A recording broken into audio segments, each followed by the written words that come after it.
Oi, queridos, boa noite, tudo bem? Professora Camila por aqui.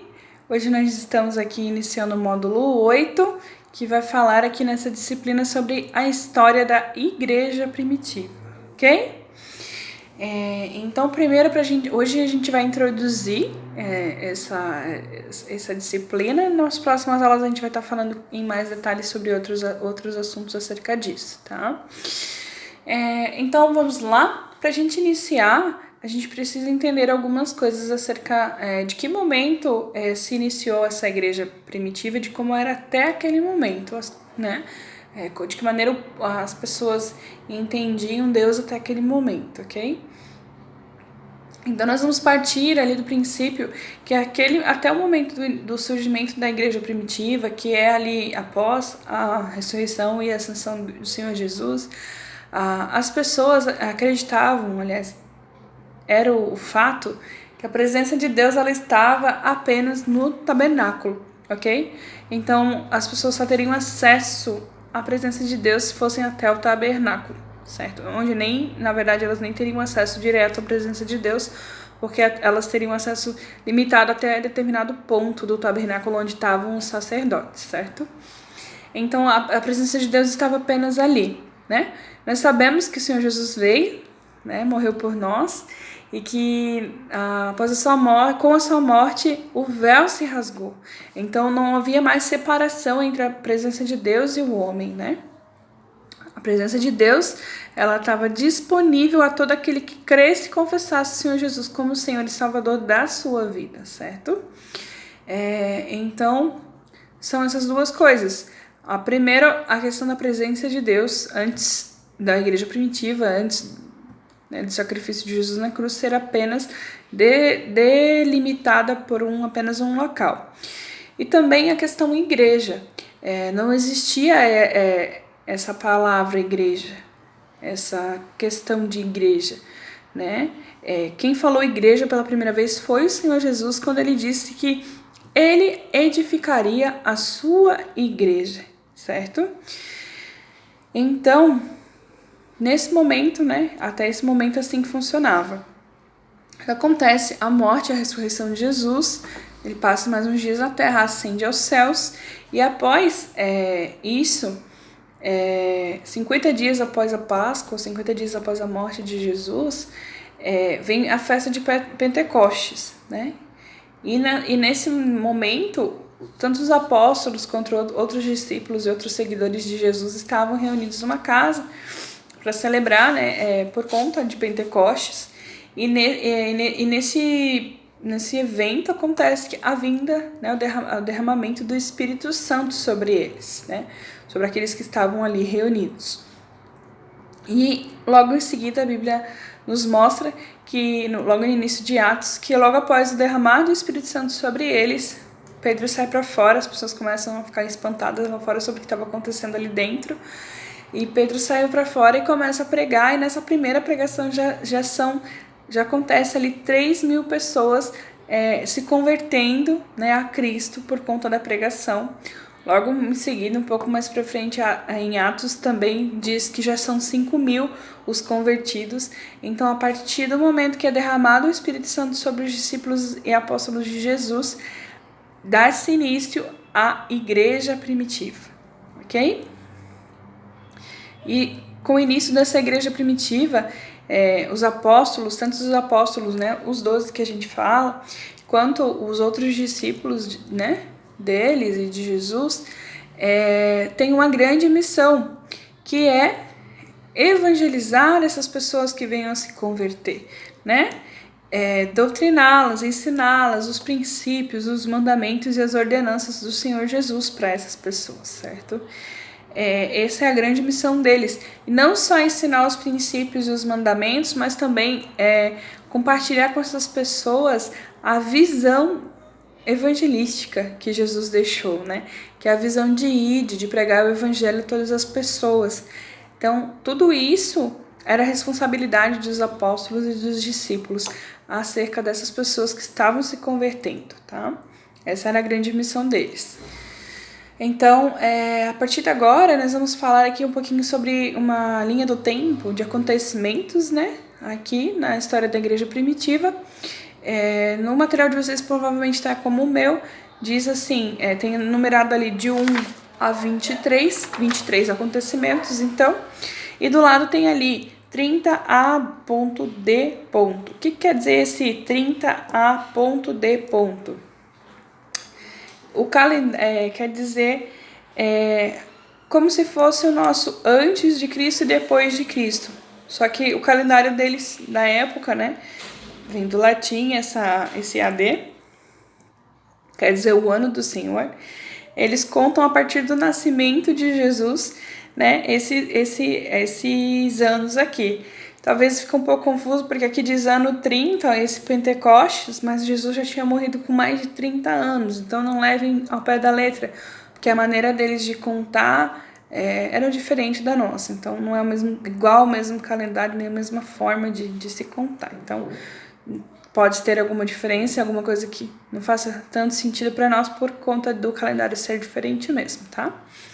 Então, 30 anos aí depois, né? 30 anos depois do nascimento de Cristo, aí vem o Pentecoste, conforme eu mencionei ali acima.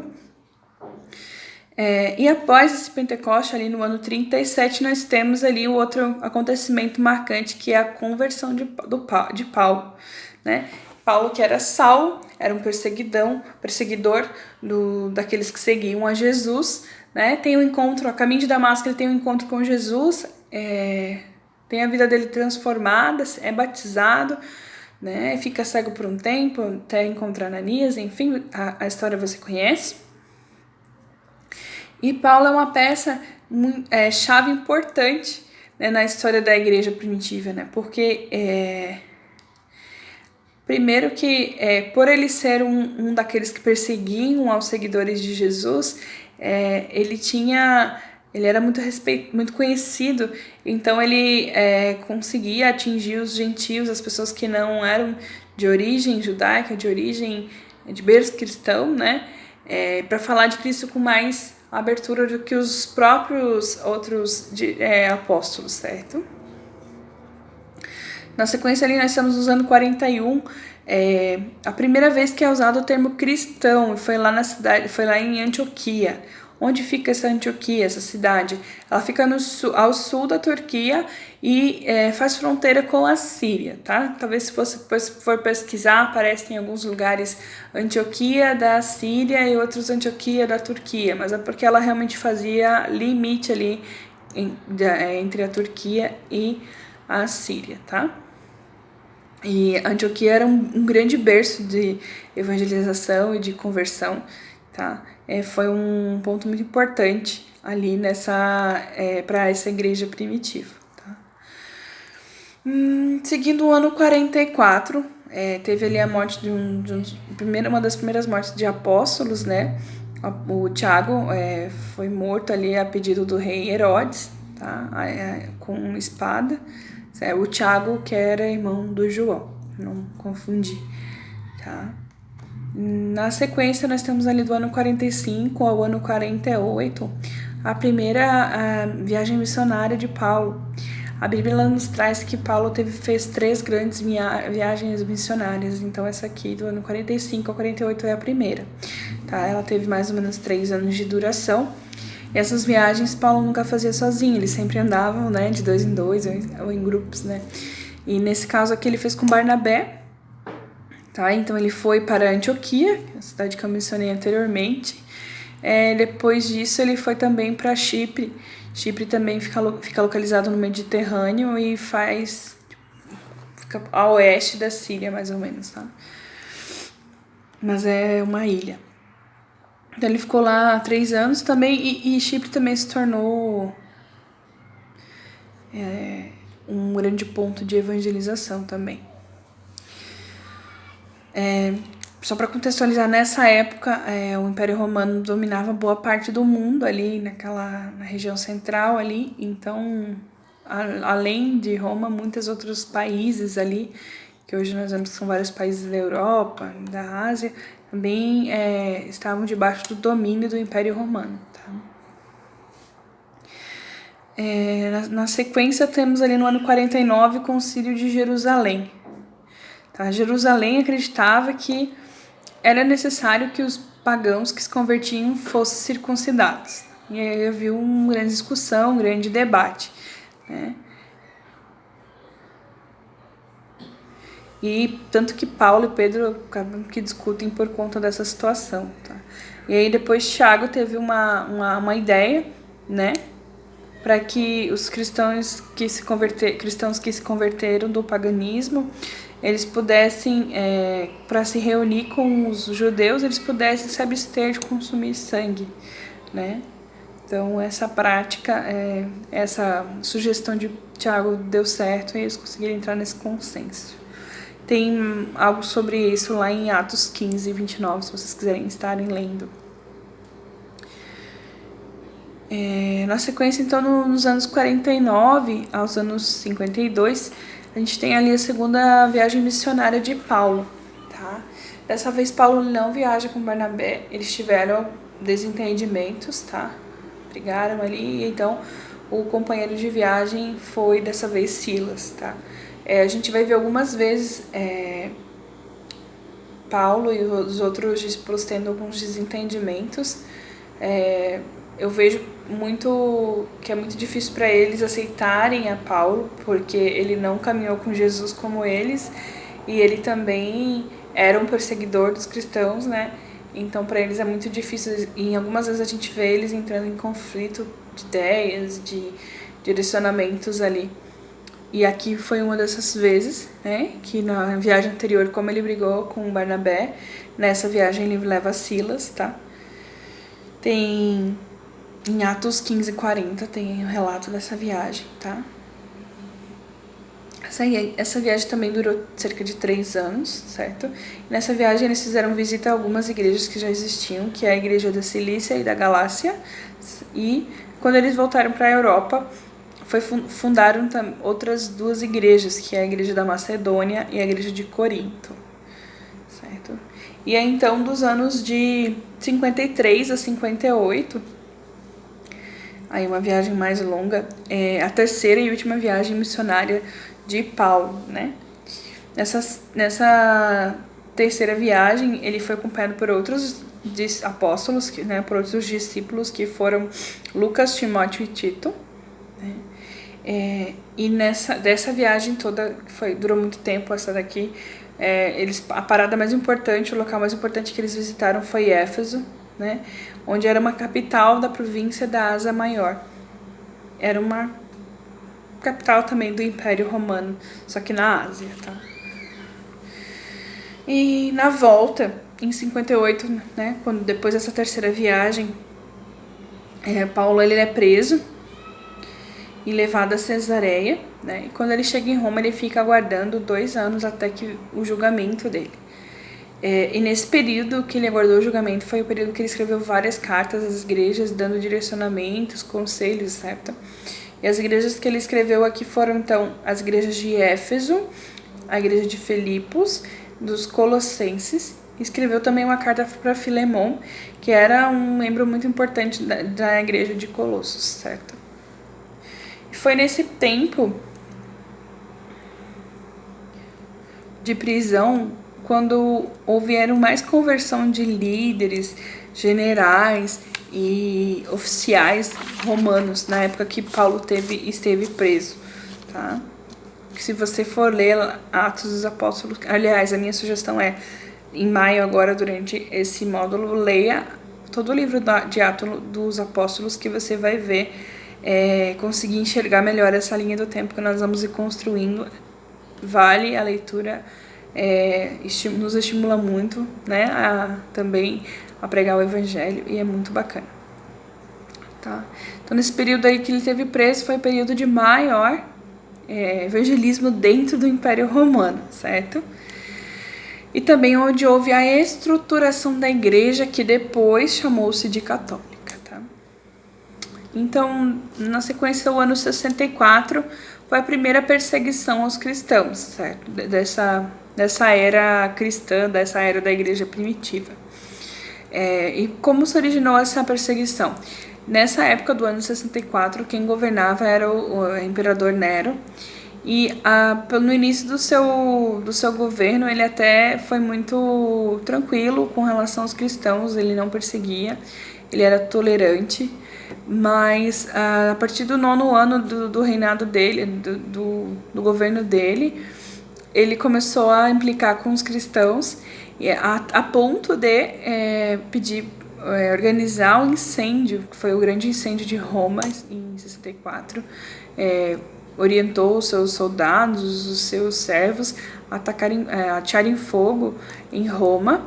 Foi um incêndio que historicamente dizem que durou mais de 3 dias, mais ou menos, e levou muito tempo para ser apagado o fogo. Muitas pessoas morreram, algumas asfixiadas, outras soterradas nos escombros, e foi um caos, assim.